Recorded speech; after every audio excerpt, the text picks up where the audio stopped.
Please, you can start. Yeah. Yeah. Good morning, good evening to all of you.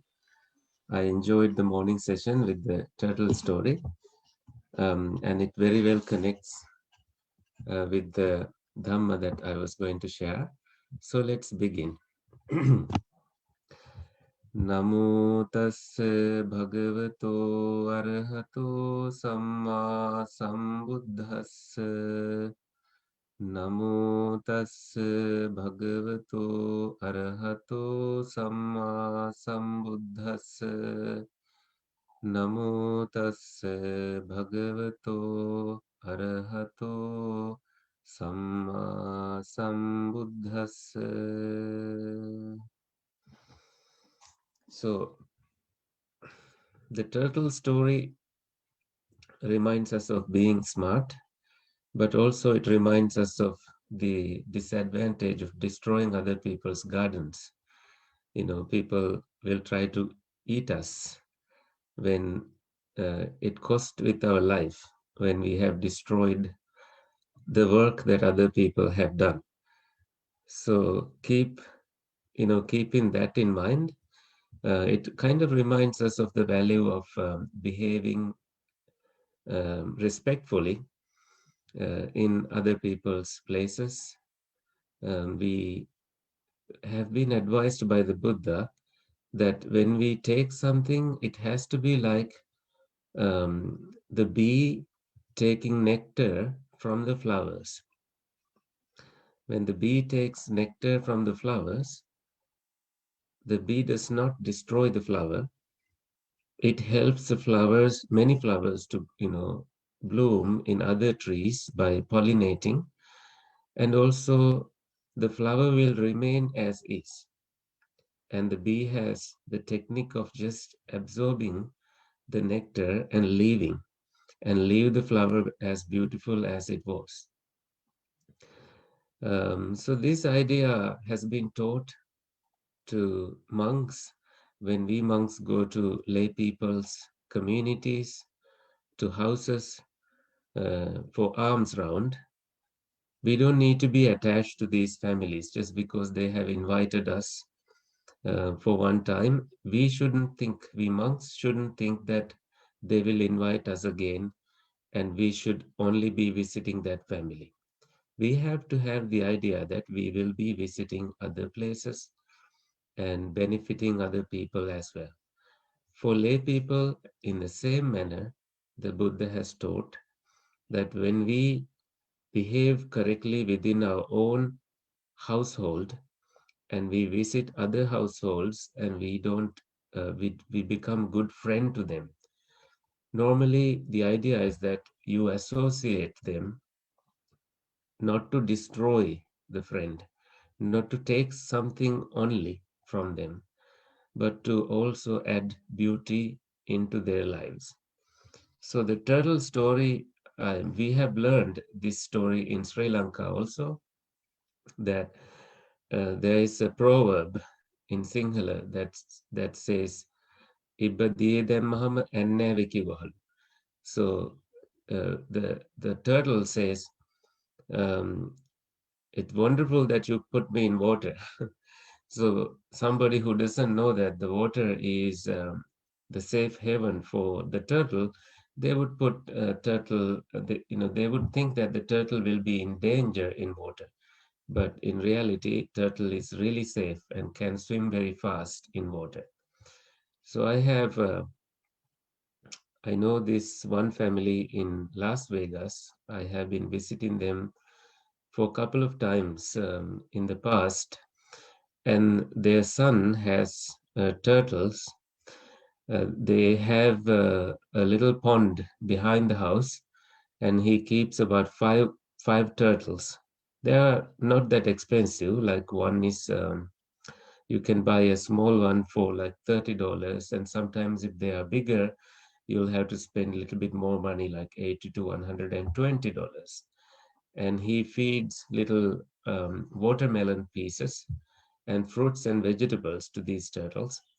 And when the turtle is held in the hand, the turtle gets a little frightened and tries to jump off the hand, and its paws uh, scratch the palm. And sometimes when we were visiting at one point, we held the turtle and it fell off our hand to the concrete ground, and we felt really like concerned and worried at that time, because the shell can crack, and so the turtle can get into an injury.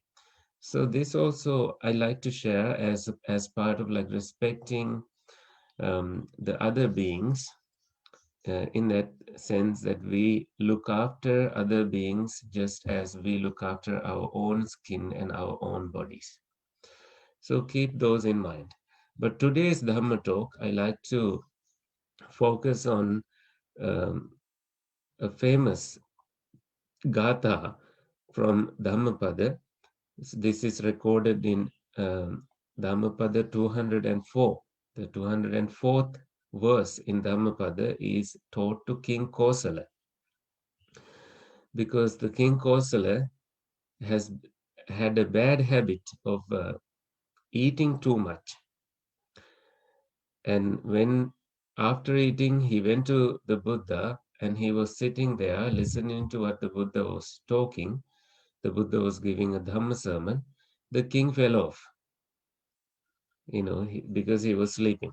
He fell, he was nodding and he was just could not concentrate. He was, he needed to be like woken up again and again because the king could not stay alert. And the Buddha was waking him up, telling him like, "Oh master, oh king, what has happened to you?" And the king was telling him like, "I have been eating too much and it has affected my body weight. I feel very overweight because I eat 16 pots of rice." And the Buddha it advised him, "Why don't you do this? Do as what I say. Follow these strictly." The Buddha said, "Divide your meal into 16 pieces and eat only 15 tomorrow, and the next day eat 14, and the next day eat 13, and the next day 12, and the next day 11 pieces, and bring it down to just one and see how you feel." And the king absolutely needed this advice, so he went on doing it. And he became thinner, he became stronger, he became fitter in both mind and body.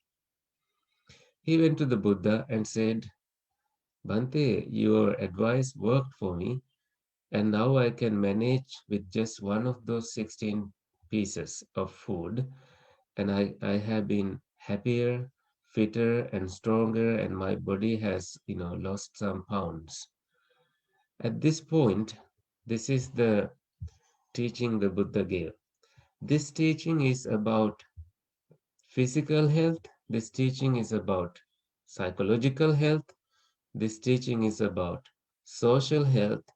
And this teaching is also about spiritual health.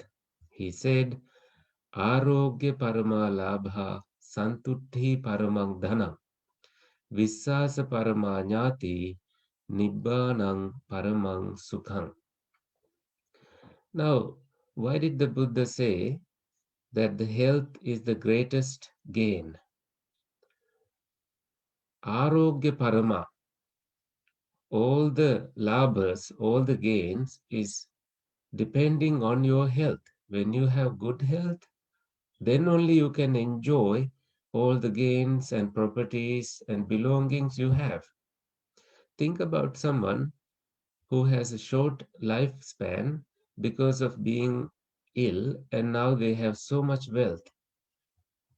Can they enjoy all that wealth without having good health and a good long life? Obviously they cannot. Sometimes people sacrifice their health to make money, and then they spend money to bring their health back. What if they had the balance? What if children started from their early age to maintain a good balance of diet? And then eating brings a lot of illnesses to our bodies. Eating unhealthy stuff, the body will be craving these things. And if you just close these cues that the body is giving, there will be good physical health in you. And without caring for the body, you try to care for other people's bodies by becoming a doctor. And I think your lack of energy, lack of sharpness in mind will not make you a good decision maker in life. And at some point in life, you will have a burnt out. You will be burnt out and you will not be functioning properly. You will come to the point of you giving up at that point. So, physical health.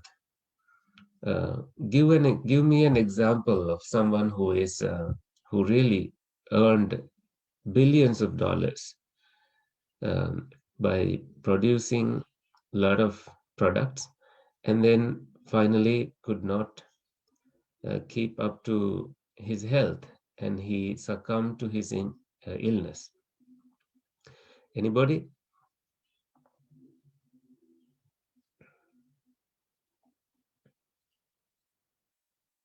Do you know the name of the Apple founder?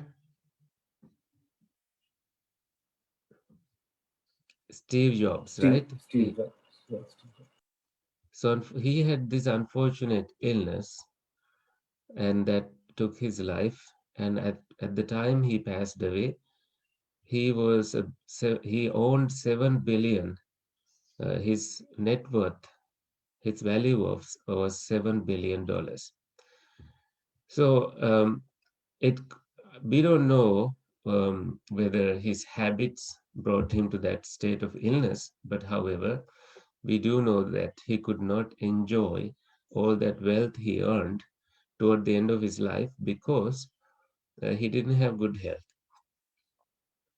Sometimes, if you postpone, procrastinate the idea of exercising, procrastinate, getting um, some good walks done until you are older in your life, I don't think that is a wise idea.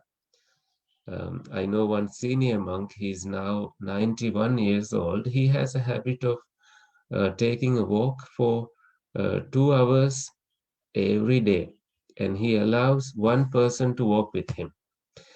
And when he goes on the road, he waves to all the vehicles that he sees.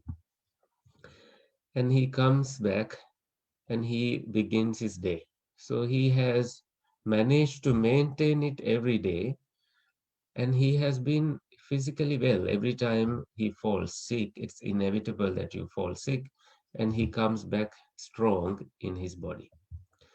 So physical health, this is this now has taken in a different direction because people do tons of body liftings and tons of gym workouts, spending so much money. But if you see the stories, all that you need is motivation. And when you have little motivation, you may sometimes spend that money to get that motivation in you. If not, if you are self motivated, you wouldn't really pay to somebody. You would just start exercising at home because you have your 2 feet and all you need to do is begin walking and you have a goal. In your mobile phones, you can put these apps like pedometer, and they count how many feet you have, how many steps you have taken per day. And they, once the goal has been reached, it says congratulations. So these are simple things, but if somebody is doing your service as a personal trainer, and if that is the motivation you need, and if that makes you healthy, I would strongly recommend that you go along with that kind of a person who is genuinely interested in helping you. So the Buddha in this case was a personal trainer for King Kosala, because personal trainer's duty is to give a cut-off meal plan, and the Buddha did that very skillfully, and the king followed exactly and came to great results within such a short time. And now the second statement the Buddha made is about psychological health. Santutti paramang dhana. Santutti refers to contentment, being content with what you have, being content with the qualities that you have developed, being content with the education that you have gained, also being content with the social skills that you have developed. See, when you are content with the wealth of mental gains and physical gains and your spiritual gains and friendship gains, you feel that you have gained so much value in your life. You need to embrace that as a truth before it is too late. Sometimes, without seeing the blessings in your life, you go into depression mode. So, what is depression? Depression is thinking about something that belongs to the past, thinking about it again and again. Without being content, people also fall into anxiety. I think this was a little bit mentioned 30 minutes ago in that story. After the story, um, depression, anxiety, or psychological issues will occur as a result of not looking after your mind, psychological health.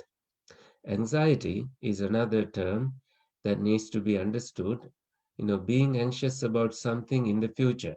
So depression is about the past, anxiety is about the future, and we forget the Pachupanna Kala, the present time. In Pali, Pachupanna Kala is the Pratya Utpanna Kala.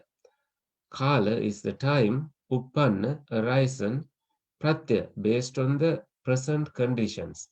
If your present conditions are about depression, that is what you are experiencing now. If your present condition is about anxiety, that is what you are experiencing now. So at the moment when you feel these, at the moments when you feel anxious, all you have to do is welcome it, not struggle with it, and make space for it, because it has its own lifespan. And if it was born, and let it die, it's not permanent. Use the Buddha's teaching in your mind repeatedly, saying, "This too shall pass." Do not let it make decisions about your life. Decisions about killing oneself. This is a grave mistake some people would do. If you ever entertain that kind of thought, uh, talk to us. We may have gone through such situations and we will be there to help you. And I can talk about that area another time. But when the actor Sushant Singh Rajput committed suicide, they said it is due to depression, and also media started speculating about drug abuse and some people introducing drugs to him. In the end, it comes down to 5 precepts. So he came to the peak of his popularity, and he was also an engineer student dropout. And having reached all these goals, and having even bought a piece from the moon, and he had a telescope that enabled him to observe the part of the moon that he bought. But in his mind, he went into a very dark space. This is when a great psychiatrist from India, um, I forgot her name. I normally take notes on it. It should be there somewhere. But she said something remarkable that stuck in his mind. She said, "We don't live in bungalows. We don't live in flats. We don't live in houses. We live in our minds. We live in our minds. Make sure your mind is a happy area, because the mind is an unlimited area, not like a bungalow, not like a flat. Make sure your mind is a happy area. If regrets are piling, if expectations are being destroyed, if your mind's garden is not being flowered with positive thoughts continuously, then you will be fooled. Hello. So make sure you have a great mind and that you cultivate the kind of meditation that we were discussing earlier. Your mind is like a lotus. When it is given the good wisdom light, like the lotus's bloom, it begins to bloom with that wisdom light. Wisdom is given by good teachings, mind awakening teachings. The outer layer of these petals of your lotus is the five hindrances. One of these, increasing your strong, too much attachment to something, pornographic movies, too much attachment to those, addiction to games, and any of these things taking too much space, like hours of your life, that has become a destructive thing in your life. That is the strong kama chanda. That is an outer layer of that lotus. It is dirty, but once that outer layer drops, beautiful petals of your lotus begin to appear, and they are delicate, they are beautiful, they have fragrance, and you really love that place in the lotus. This is why make sure the outer layers, too much anger, all that, too much anger also is destructive. This will not give you a happy mind. Sometimes, when there was a question about when someone is an enemy, the idea of accepting, the very idea of accepting an enemy may be a mistake because that would produce anger in you. But the idea of abstaining from enemy is perfect, that you have understood that this person may be destroying my mind, so I better escape association with that person. And having escaped any association with that person, you realize you have made a good friend to yourself, because when you are with yourself, if you feel bad, you are in bad company. Make sure you become a good company to yourself so you feel good about yourself when you are alone. So the first person that you are with is you. Make sure you are a good person to associate. Hug yourself, giving bear hugs every morning, making sure that you have you for yourself. Like the birds, when it is windy, they don't trust the tree, they trust their wings, they trust their own wings. That's why no birds has ever fallen after a storm. They survive. So we come across storms and we survive too. This is exactly what the hindrances do. And sometimes too much sleepiness, attachment to sleeping, too much restlessness, all kind of thinking habits that makes keeps you awake at night. That comes because of watching plane crashes sometimes, watching certain things that spark these kind of tendencies in you. You need to immediately stop this smoking, drug abuse, or any of that. And last, you have a doubting nature about good teachings. If you doubt them, that will also be destructive to you. So you better question them and also understand them without you falling into doubts. So now you see the lotus has the dirty petals in the outer layer. They are very hard and coarse, but when wisdom light comes, the lotus opens, your mind opens, and you will see beauty in that mind. This is why you need to meditate daily. Don't say that you are a busy person, because if you are not a busy person, you should meditate 1 hour a day. If you are a busy person, you must meditate 2 hours a day. Why is that? Because busy people need more meditation in life. So make sure that you spend that time investigating your own mind and gardening positive flowers in your mind. And now, that is about psychological health. The third thing is about social health. The Buddha said, Visasa Paramanyati. You trust somebody more than your blood relative sometimes, and they become your relative because because of you trusting them. And if they break that trust, maybe it's hard to repair that relationship again. And it is stronger than the trust that you establish with your friends is sometimes stronger than the trust that you have toward your blood relatives. Even your own siblings sometimes may not be trusted as much as the friend that you trust for some secrets in life. Therefore, the Buddha identified this nature and he saw people bonding as friends, people bonding, socially. So social health is important. Have a great network of friends to reach out to, and you earn friends by becoming a good friend to them.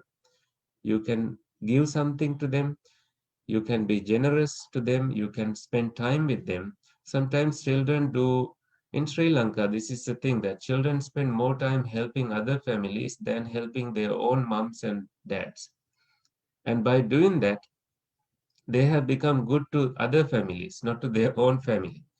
And mom is questioning, like, if you can spend that much time helping to dig a well in their home, why can't you just clean the well in our own home? That kind of complaints come. But in the end, if you have earned a good friend by that time sacrifice you have made, absolutely perfect. Continue earning that friendship and it will be useful to you at times of need. And finally, I will conclude with spiritual health. Nibbanang paramang sukhang. Why do you think the Buddha taught something like this to the king Pasenadi Kosala? Someone who has achieved status, wealth, reputation as a king. Even then, the Buddha said, let go of all that wealth you have, but think of your becoming of king in heavenly realms. You're becoming a king in Brahma realms.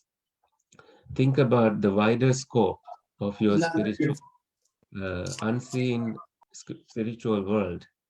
Therefore, being free from all these attachments, all these places where you might potentially be, and also think about being born in hell realms. There is a danger, even for a king, to be fallen into that kind of a place. Therefore, the Buddha said, focus on Nibbana, on ending all these attachments. Do not take anything as my, mine, and myself. By doing that, there will be an opening in your mind where light will enter and brighten your mind. And that opening is supported by daily meditations, daily worship of the Buddha, daily Vandana. The Vandana that we heard this morning, like other days, is very beautiful. I strongly recommend every family is to come together and set a great example by worshipping Buddha every day in front of a shrine room where there might be a Buddha statue or a poster, a Buddha image, and you do that together. My father did with me, did with with me together, and ultimately he set the perfect best example by becoming a monk in his life. After I became a monk, he took the lead. So this is how we have found the value of nibbana as the highest wealth that you can achieve, having let go of all other wealth that you can accumulate in life. Thank you for listening. Thank you very much, Banteji. It was a wonderful talk. So, to summarize, I would just like to say, but today Bante talked about 204th verse from the Dhammapada. It talked about uh, physical health, maintaining physical health, psychological health, uh, uh, the social health, and the spiritual health.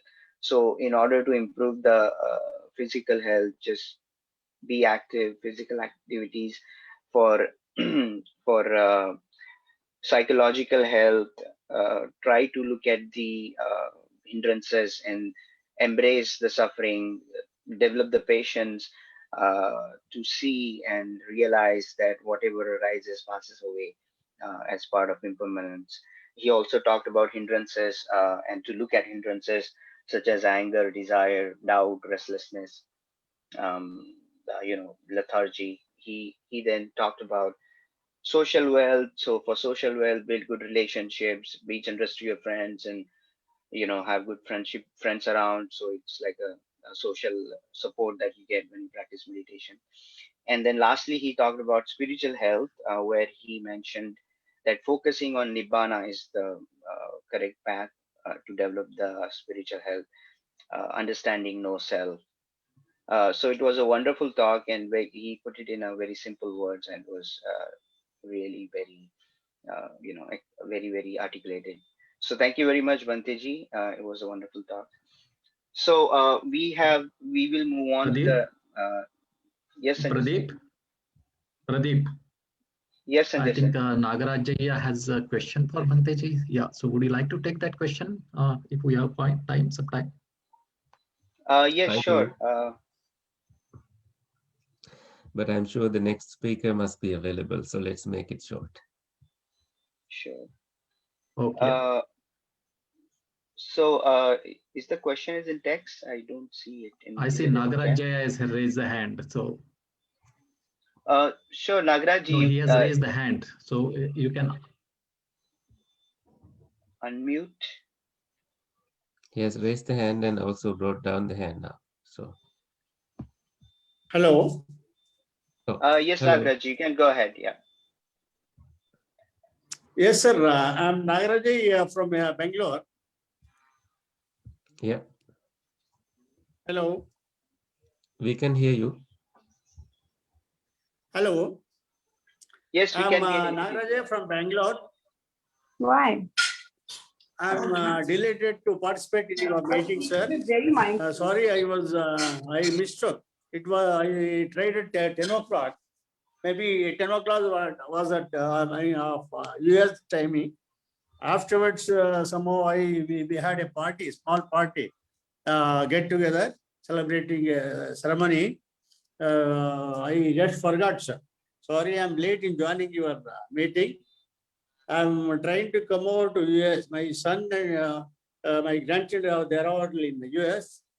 And my daughter, Did you have a question, sir? they are also going to US very shortly. I'm coming over there and I want to become active participant in your answer. Nagaraji, do you have any question to ask to the Bante? Please ask. Yeah. Yeah, basically I'm an agriculture graduate, retired State Bank of India manager. We have an organization called Galera Kalyan Balaga. We have purchased PDS, a site of 23,000 square feet from Karnataka, Bangalore Development Authority. We want to establish a school there, and we are trying to. I think we can talk about these things later. yeah, correct. Yes, yeah, sir. Nagaraji, we can discuss that later. Right, you can reach out to Banteji whenever you want. We'll give the contact details. Yes, sir. So, I have taken your address and all that. Maybe it may not be a right time for me to speak because I'm in a different mood now. Okay, sure. Thank you very much, Nagaraji. Have a blessed day. Thank you very much. Yeah. Thank you. Thank you. Take care. Namo. So we will move on to the next session. We have another speaker. We have today Dr. Anuradha Bele. Dr. Bele is a veterinary doctor, and she also has a degree in electronics. She also has a degree in management. She has worked more than 12 years in India, United States. So right now she's running a software company, and she also works as a veterinary surgeon. She lives in Nagpur and is a strong Ambedkarite. So I invite Dr. Bele to start that talk. And yeah, go ahead. Go ahead, Dr. Beni. Yeah. Thank you, sir. And Vandami Bhanteji. And thank you, Erin, for your wonderful presentations. So I have a small PPT to share with everyone.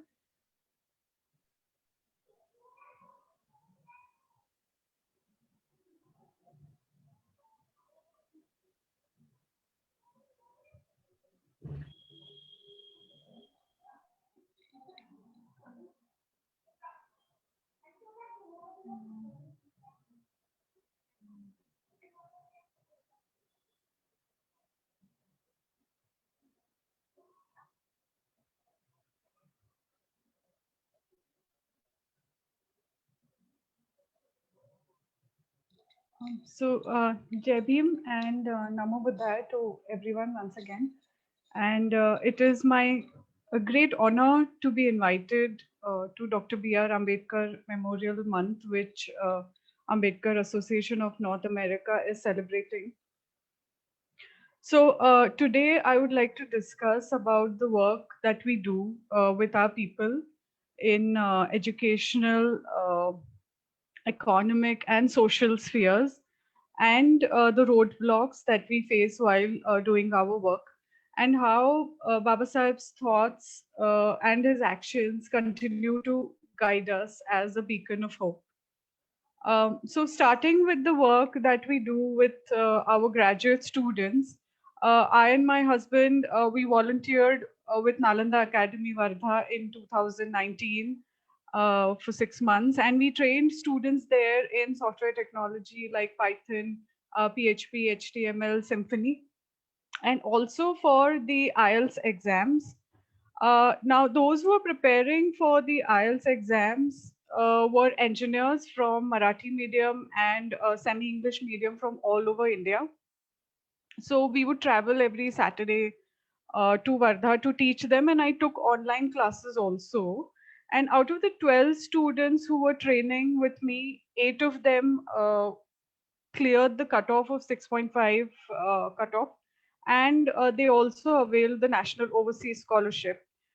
So continuing this volunteering activity in Maitreya Buddha Vihar in Seminary Hills, I take classes for training students for English and IELTS TOEFL. I have 2 to 3 batches every year. And after the COVID pandemic last year, these classes had to be shifted online. And in my last batch, there were 56 students who had enrolled, and 32 odd students finished the course, and 2 of them gave their exam recently and they cleared the cutoff. So now these are our students who come from rural areas, and that is our area of focus because it is the village that Baba Sahib said is a cesspool of caste. And so we want to get these students out of the villages and into urban areas, and hopefully get them to go abroad and experience the freedom that foreign universities offer for intellectual growth. But we ran into hurdles. So, firstly, there is no support structure in the vicinity, or in the family, or in the institutions of learning. And since the people we work with, they are mainly daily wage workers, they're laborers, they're small farmers. So the parents have a vague idea about what their children are doing, and they're not able to guide the children at all. And the students are petrified of their teachers because studies seem to fill them with a kind of dread. And the students also are not told about the various government schemes and the scholarships which the government keeps announcing periodically. So there is a total information blackout. And then there is English. So I have had students who will sit outside on the bench in the winter sun reading the Marathi newspaper, but they will not enter into our class. So our students, so this is, the lack of confidence in English. And another thing is that our students spend many years preparing for government jobs, and these are quickly drying up. So there is this anxiety about the future also. So in this scenario, what should we do to help our brothers and sisters who are trapped in this mind game of fear and anxiety? So again, we looked to Baba Saheb for guidance, and this quote of Baba Saheb is very important. We use this in our classes also. So as we can see, it says that, given the opportunity, we are not inferior to anyone in intelligence and in capacity to work hard, and we have to lead our community to be free. So we started with awareness, and we started sharing details about the various government scholarships with our students. We got people who had availed of these scholarships to talk to them, share their stories. And when students started finding out that people from a background similar to them have studied abroad and have well paying private jobs in private sector, they started finding hope, and the number of students also increased in my class. I had one student from Dehradun who came down specifically for the IELTS class, and for the duration of the course, he stayed with us. We started English newspapers for our students, and we stopped the Marathi newspapers because we wanted them to come out of their comfort zones. And we encouraged recreational reading. So we started off with short stories like Ruskin Bond and other short stories. We also encouraged them to listen to English music and watch English movies without subtitles.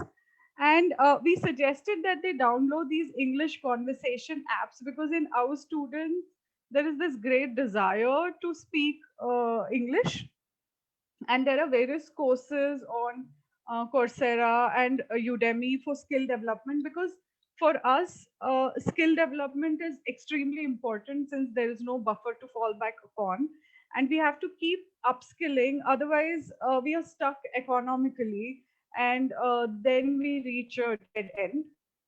So this is how we try to broaden the horizons and showcase the various opportunity for our students. So in this, all this, the elders of our community are extremely supportive, and the institutions which our elders have built, the vihars, they play a very important role for us.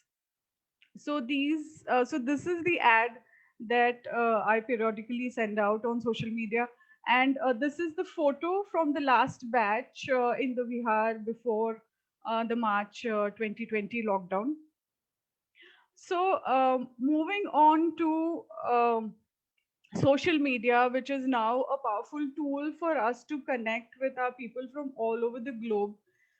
In Ambedkar Caravan, my role as one of the editors is to spread information and create awareness in the community about social issues and about our victories, while keeping the gaze on the oppressor.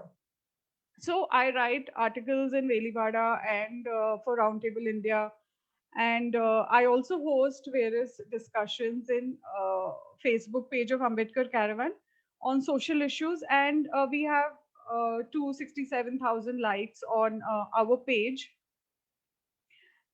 This is some of the pictures of the work we do in Ambedkar Caravan.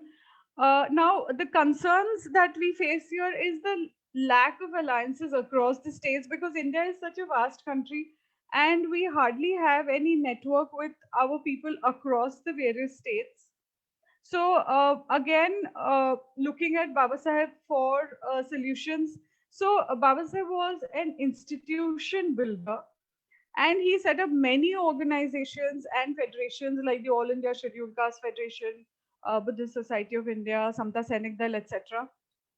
So in the past 2 years, the Caravan team has worked on establishing a network of doctors from across the country, and we have united them under Indian Ambedkarite Doctors Federation. I'm one of the executive members in that. And this federation has representatives across Maharashtra, Chhattisgarh, Tamil Nadu, Andhra Pradesh, Karnataka, Rajasthan, and Punjab as of now. So we hope to rope in more doctors as time goes by. And the Federation currently sends out letters of concern to various government agencies for any atrocities or injustices that happen in India against our people. Like, for example, letters of protest were sent out to government officials and ministers for the Payal Tadvi case and the Hathras case, etc. So this federation is an attempt to unite the intellectual class across the various states. So this is one more picture of the work that we do in Ambedkar Caravan, the various events that we hold on the page. Now moving on to building bridges with our brethren in the villages, a cause which is very close to my heart. Is the work we do as members of Bahujan Hitaya Sangha, Nagpur. So last year, because of this unprecedented and absolutely unplanned dramatic COVID lockdown in March, it left our people without any food. And people who were daily wage workers were the hardest hit. And most of them were our people.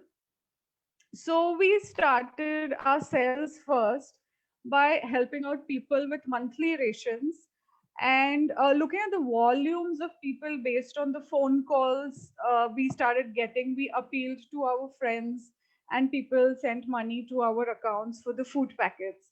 And that's when Bahujan Hitaya Sangha got involved.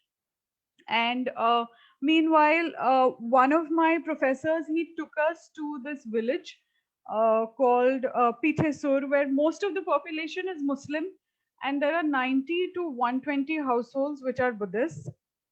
So when we went there for food distribution, the Buddhist people there started saying that in the 18 years that we have lived here, this is the first time that somebody from urban Nagpur has come to us and said that we are Buddhists and we are here to help you.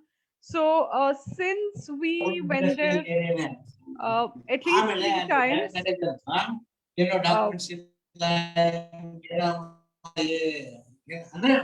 ಬ್ಯಾಂಕಿಗೆ ಮೋಸ ಮಾಡ್ಯಾನ ಅಂತ complaint CBI ದವರು ಬಂದು enquiry. I'm sorry. ಅವನ್ನೆಲ್ಲ check ಮಾಡಿ ಊಟಿಗೆ ಅಂದ್ರೆ ಅಷ್ಟು.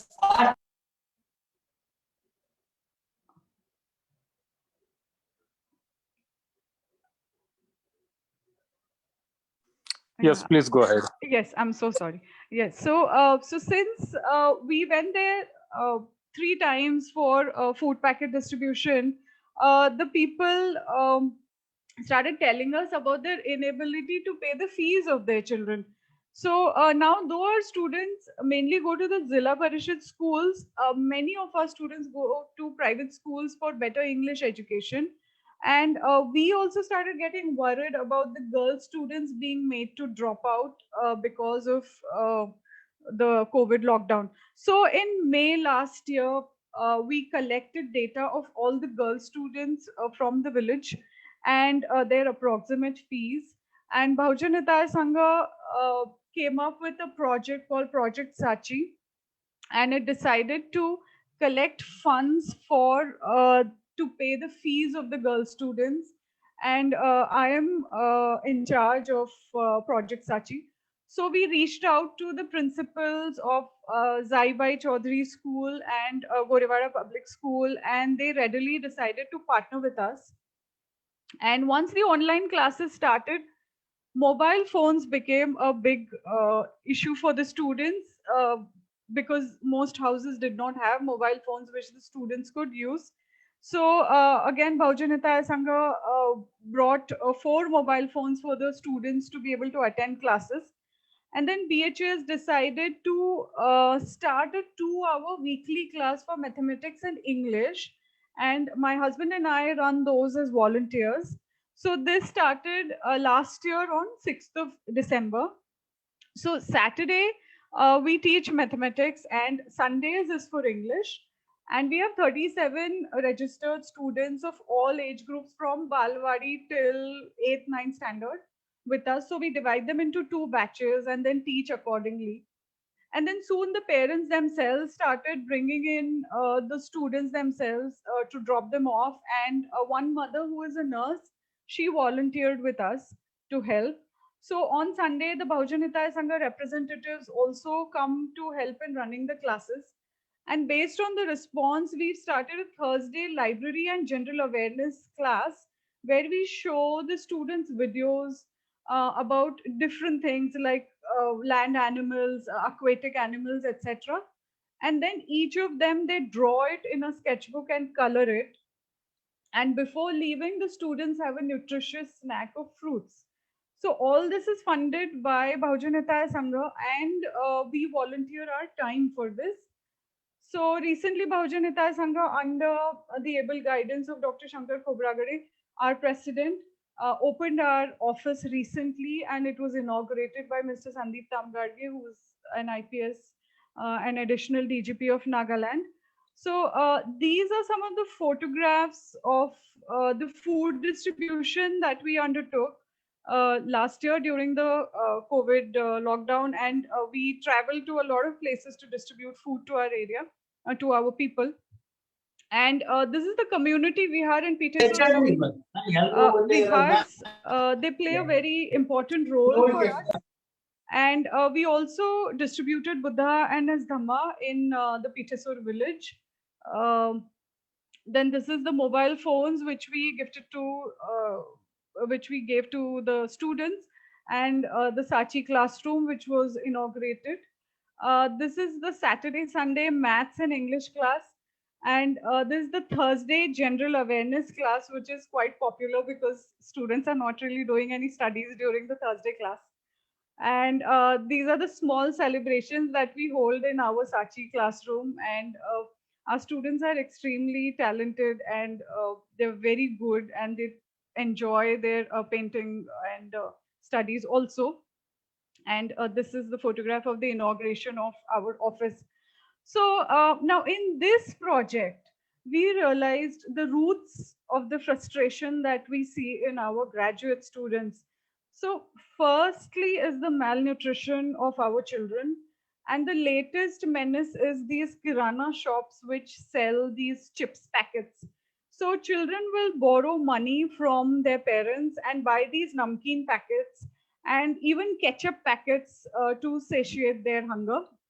And I know of 2 little kids who have died in this village due to malnutrition, and many kids suffer from jaundice and typhoid. So malnutrition is a very big issue for our children and our community. Second, for our children is the lack of reliable daycare.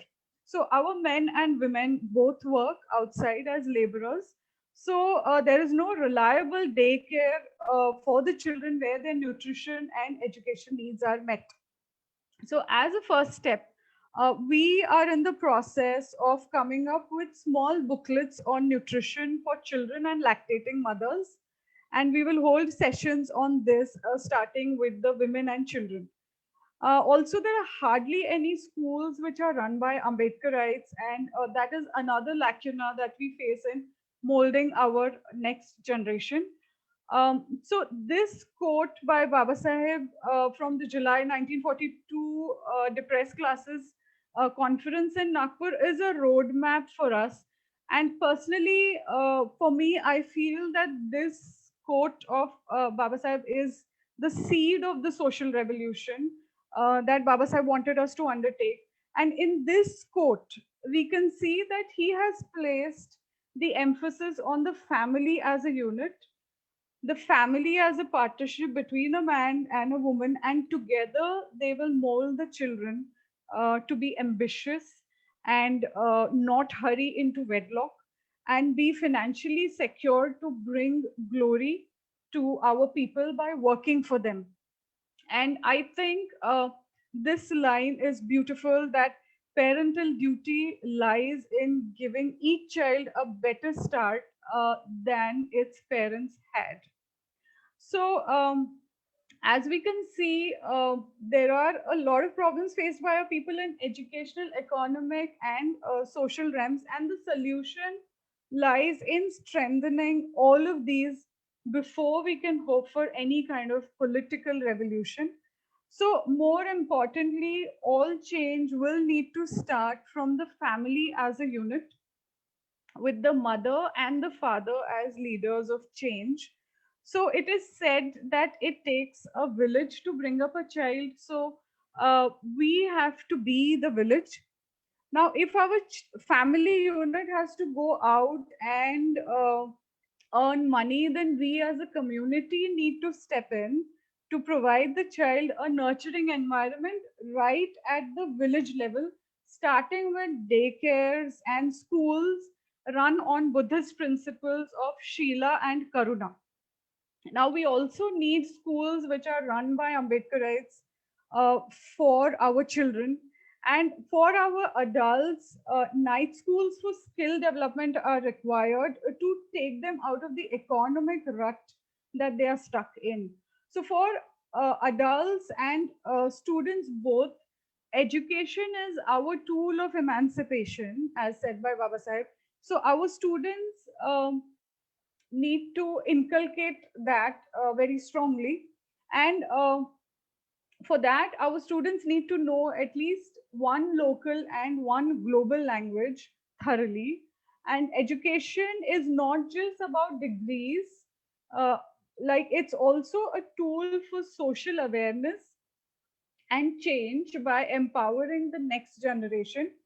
So, that is the importance of education that we stress on. Another thing is the financial security, which is very important to break the chains of chronic poverty. So our people are extremely hardworking and they are a laboring body, laboring from morning to night. So we hope to collect data about the work that our people do, like samosa sellers, painters, plumbers, etc. And we try to employ them in our homes and our institutions, so that the money of our community circulates within the community as far as possible. And so we also try to patronize the businesses which are run by our people. Now, for our women, Bahujan Hitai Sangha has started a program called Saksham, uh, which is headed by our women's wing, where the women are taught tailoring so that they have one skill with them which can make them independent. So, skill development for us is another tool of emancipation. Now, Baba Sahib made us remember that we are all Buddhists and that the purpose of Dhamma is to help reduce suffering of human beings in this life on earth and to improve the relationships of human beings with each other. So he wanted us to promote Sadhamma through Karuna and Maitri of Buddha Dhamma Sangha and to pull down all social barriers. So we need to spread the Dhamma through our words and our energetic action. So already there are many vihars where this activity is being taken regularly in the form of Sunday Dhamma schools. But this Dhamma needs to come into practice more vigorously. So I feel that if each urban vihar were to adopt a village vihar and work together, then they could handhold each other and grow together, and that would be our brotherhood. So I feel that vihars need to go beyond their role of libraries and cultural centers and become information disseminating centers for our young students, and thus also start generating jobs. So the Vihars, I feel, need to become a center around which the community develops and becomes united. And thank you for giving me this opportunity to share my views with all of you. Jai Bhim, Namo Buddhaya.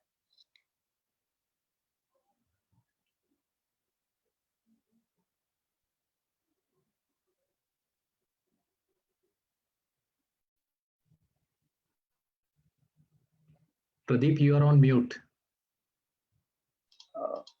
Oh, sorry, I think I get muted when the talk starts.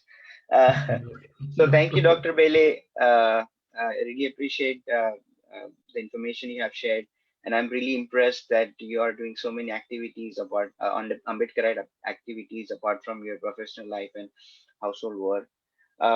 So I would like to open a session for questions. So if you have any questions, please share with us.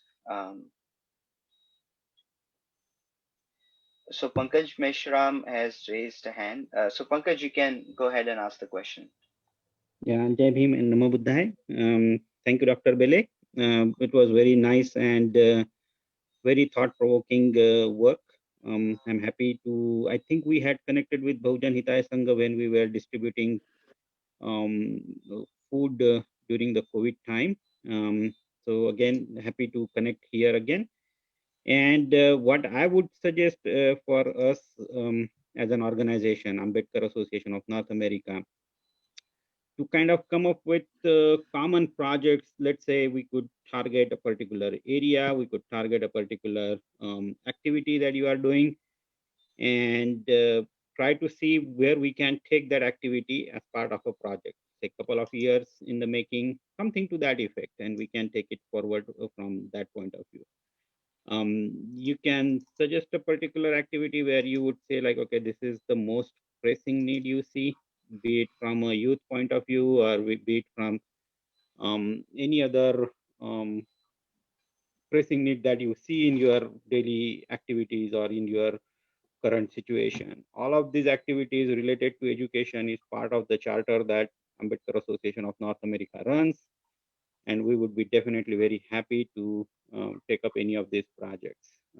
So that would be the, I think, the most fitting reply to the talk that you came up with, that we partner together to bring something solid, measurable, repeatable out of this talk and activities.